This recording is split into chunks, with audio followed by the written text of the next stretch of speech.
Hey everyone, and welcome back to the lovely Oregonian offices. I'm Tyson, Alger. I'm joined by Danny Moran. We cover the state of Oregon men's basketball programs. I cover the Ducks, he covers the Beavers. Another exciting week for both teams. Oregon is on a 6-game winning streak up to number 15 in the AP Top 25 poll. Oregon State shook off a loss to Valparaiso, which isn't a bad loss by any means. Valparaiso is a good team and came back with a win last night. Danny, how are the Beavers doing? They're in decent shape. I think at this point, you're really just trying to avoid bad losses. I mean, everyone's kind of feeling out their team. I think you see that across the nation pretty much. And so I think the interesting thing from Wednesday night when they beat Loyola Marymount to kind of, like you said, rebound from that loss was just how much all of the freshmen contributed. Drew Eubanks, Trace Tinkle, Stephen Thompson have obviously been big names, but saw a lot of Derek Bruce, who's their freshman point guard, down the stretch, and there were extended periods as they started to pull away from the lines that they used for freshmen at the time with Gary Payton. So I think going forward, that'll be the interesting thing to track is kind of, it was already a question of how are these new guys going to emerge with, a team that returned 90% of its scoring. Right. And the results have been good in the sense that the team's 5-1, and now kind of the starting lineup stayed the same. Will that continue, particularly as some of the older guys, Daniel Gomez and Jarmal Reed return from injuries? I think that'll be kind of how the lineup kind of changes and fluctuates, or if it does. I think one of the encouraging things for the Beavers in that game, and as you wrote in your story and we were tweeting it out, that was a pretty bad first half from the Beavers in that game, but you got a young roster and they kind of found a way to finish it off. On the other hand, Oregon's problem right now, well, as many problems as you can have for an undefeated team, but the win on Monday against Fresno State, which is another decent team, they were undefeated going into it, but it's not like the same caliber level as like undefeated Baylor or Valparaiso, the two teams the Ducks had beat in the past. It was the third game this season where the Ducks had gotten at least a double-digit lead and then pretty much squandered the whole thing going into the final minutes. So it was a pretty tense game there, and I think a lot of that is basically the short bench. Oregon is still pretty much relying on 6 guys. They have 6 guys that are playing over 25 minutes a game, and then it drops off a cliff after that. So they're still trying to get guys like Kendall Small and Trevor Manuel and Roman Sorkin into the games. But right now it's kind of just surviving and holding on until Dylan Ennis and Jordan Bell come back, which we got a little bit of an update this week.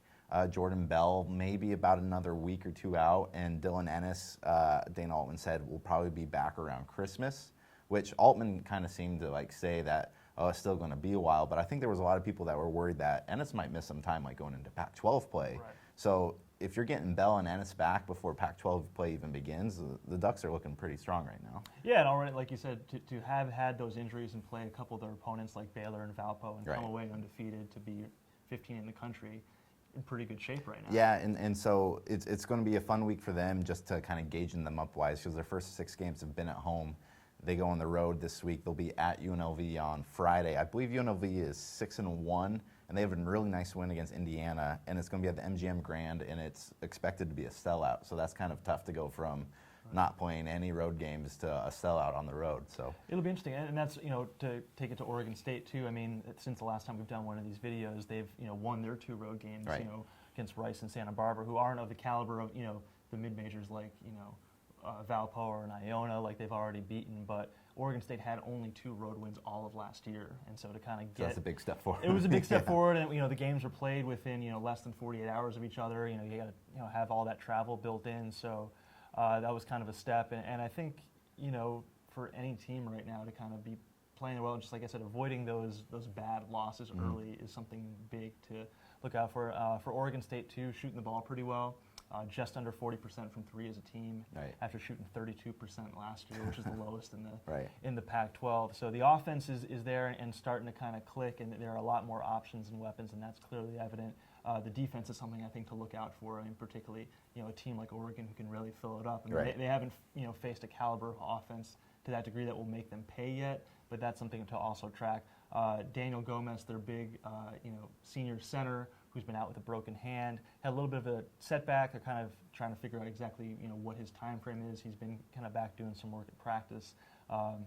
Likely to get him back though, obviously for Pac-12 play, and same thing with Jarmal Reed, who's been cleared for practice and is going as well. So like Oregon State's also going to get some depth heading into conference play. So if you were to kind of pinpoint one thing in particular that you could pinpoint that, like, hey, this is something that they would like to get better at this week, for the Ducks anyways, their free throw shooting has been atrocious. I don't have the exact numbers in front of me, but especially late in the games when guys are tired and when the Ducks have had that lead and teams are chipping away, Oregon's routinely missing, going 1 of 2 from the floor. If they have 1 and 1, they're missing that.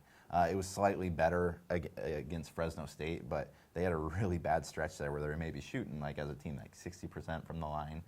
So that's definitely going to be something where if you're playing these close games, free throws count.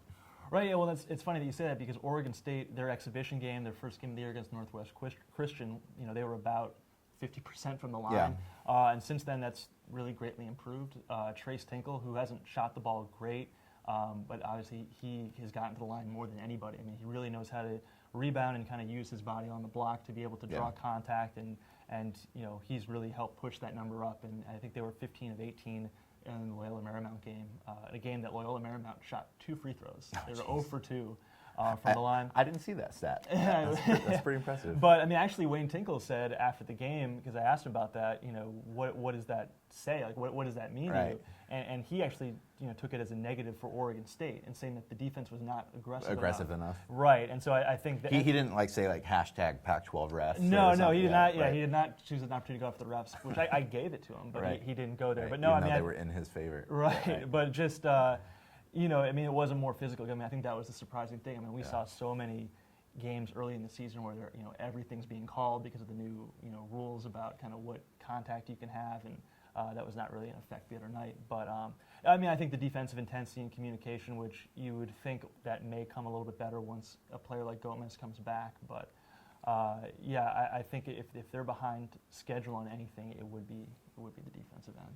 Okay, so Ducks are hitting the road. Beavers are hosting Nevada on Saturday, and then they have a week before their game at Kansas in Kansas City. And that's going to be a tough one. And that will be a big test. Kansas is quite good. So we've talked about how long the non-conference schedule is, but we're heading into the second week of December already. Ducks and Beavers play January 3rd. It's going to go by quick, so make sure that you're staying up to date. OregonLive.com/Beavers for all Beaver stuff, /Ducks for Ducks. That makes a lot of sense. It's easy. You can follow us both on Twitter @Tyson Alger, @Danny J. Moran. We'll be back next week.